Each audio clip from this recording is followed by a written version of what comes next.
राजा के यहाँ बुद्ध का जन्म हुआ। पिता ने ज्योतिषियों को बुलाकर भविष्य पूछा। उन्होंने कहा, या तो यह सम्राट होगा और या तो यह साधु होगा। एक तरह से देखा जाए तो सच्चा सम्राट भीतर से साधु ही होता है। जब ज्योतिषियों की भविष्यवाणी राजा ने सुनी तो वे घबरा गए कि मेरा बेटा साधु हो जाए, ऐसा ठीक नहीं होगा। राजा ने पूछा, कोई उपाय बताए, क्योंकि मैं चाहता हूं कि राजा का पुत्र राजा ही बने। ज्योतिषियों ने कहा कि इसका लालन पालन व पूरा जीवन बड़ी सावधानी में बिताना होगा। अर्थात आपका पुत्र सिद्धार्थ कभी किसी बूढ़े व्यक्ति को न देखे, कभी किसी बीमार व्यक्ति को न देखे और कभी किसी मरे हुए व्यक्ति को न देखे। जब तक ऐसा होगा तब तक वे राजा ही बने रहेंगे। अगर ऐसा नहीं हुआ तो वे साधु बन जाएंगे। राजा शुद्धोधन ने अपने पुत्र सिद्धार्थ के लिए बढ़िया से बढ़िया बड़े बड़े महल, अच्छे से अच्छा भोजन, दास दासियां और खाने पीने के सामान आदि वस्तुओं के ढेर लगा दिए। पिता ने पुत्र को सुख सुविधाओं में इतना उलझा दिया कि उसे बाहर का संसार याद ही नहीं आया। शुद्धोधन ने समझ लिया कि अब इतने सुखों के आगे साधु बनने का प्रश्न ही उपस्थित नहीं होता। वे निश्चित हो गए। राजा शुद्धोधन ने बिल्कुल पक्की व्यवस्था कर रखी थी कि उनका पुत्र सिद्धार्थ जीवन में कभी भी वृद्ध, बीमार और मृतक व्यक्ति को देख न सके, क्योंकि वे अपने पुत्र को खोना नहीं चाहते थे। सिद्धार्थ का जीवन ऐश्वर्य और सुख सुविधाओं में बीत रहा था। उनके जवान होने पर एक सुंदर कन्या यशोधरा से उनका विवाह हो गया। विवाह हो जाने पर शुद्धोधन की आधी चिंता मिट गई। अब तो शादी हो गई, अब कहाँ जाएगा? अब तो मेरा पुत्र बंधन में बंध गया है, अब उसके कहीं जाने का सवाल ही नहीं उठता। 1 वर्ष बाद बेटे का भी जन्म हो गया। उसका नाम राहुल रखा गया। अब राजा शुद्धोधन को बिल्कुल पक्का विश्वास हो गया कि अब यह कहीं नहीं जा सकता। एक दिन सिद्धार्थ ने कहा कि पिताजी, आज तक मैंने कभी अपनी राजधानी नहीं देखी, आपकी आज्ञा हो तो आज देख आऊं। राजा ने कहा, हाँ, अवश्य जाओ, अपना शहर देख कर आओ।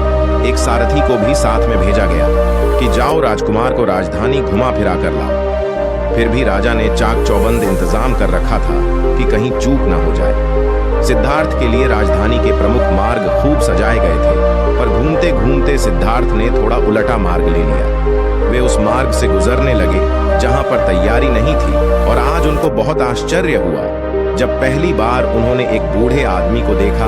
कमर झुकी हुई, पूरी चमड़ी में झुर्रियां पड़ी थी।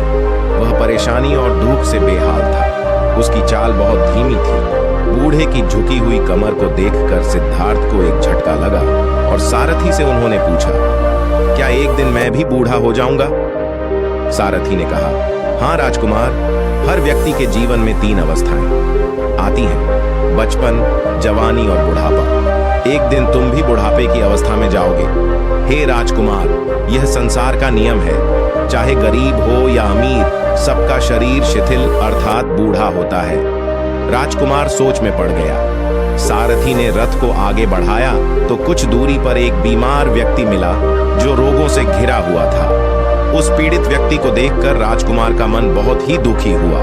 राजकुमार ने पूछा, इसको क्या हुआ है? सारथी ने कहा, यह व्यक्ति बीमार है, इसलिए यह कराह रहा है। इस संसार में दुख और सुख दोनों हैं। यह अपने अपने भाग्य की बात है कि कोई दुखी है और कोई सुखी है।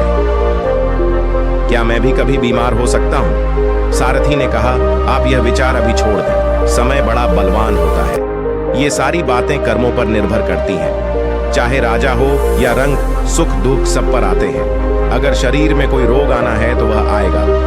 यह सब सुनकर राजकुमार सोच में पड़ गया। सारथी ने रथ को कुछ आगे बढ़ाया तो सामने से 4 कंधों के ऊपर एक अर्थी को जाते हुए देखा। राजकुमार ने ऐसा पहली बार देखा था। उसने सारथी से पूछा, अच्छा, यह क्या है? यह आदमी मर गया है, यह मुर्दा है। जो व्यक्ति मर जाता है उसको बांधकर श्मशान भूमि में ले जाते हैं, फिर वहां पर उसे जला दिया जाता है। राजकुमार ने कहा, क्या सबको मरना पड़ता है?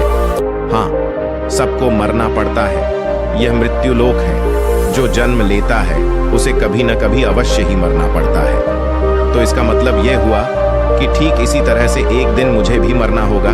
मेरी देह भी मुर्दा होगी और मुझको भी 4 कंधों पर उठाकर ले जाया जाएगा। मुझको भी ऐसे ही रस्सियों से बांधा जाएगा। मेरे भी आगे पीछे घर के सदस्य रोएंगे, तड़पेंगे और जिस संसार को मैंने इकट्ठा किया है वह सारा का सारा मुझसे छूट जाएगा। इसका मतलब यह हुआ कि क्या एक दिन मैं भी मर जाऊंगा? क्या एक दिन यशोधरा भी मर जाएगी? क्या एक दिन मेरा राहुल भी मर जाएगा? सारथी ने कहा, हाँ राजकुमार, एक दिन मैं भी मरूंगा, आप भी मरेंगे, यशोधरा भी मरेंगी और राहुल भी मरेगा, क्योंकि यह सब मरने के लिए ही पैदा होते हैं। उस रात सिद्धार्थ सो न सके। सोचने लगे कि क्या संसार में इतना दुख है, रोग है, बुढ़ापा है, और ऐसे में मैं खा पी कर कैसे जी सकता हूँ?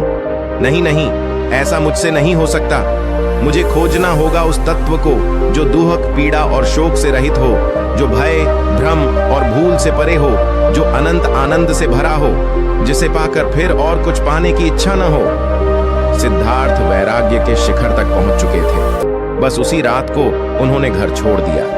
सारथी से कहा कि नगर की सीमा से दूर ले चलो। नगर के बाहर पहुंचकर सारथी को लौटा दिया। फिर कई दिनों तक वन में चलते गए। एक घने पीपल के वृक्ष के नीचे आसन लगाकर ध्यान में लीन हो गए।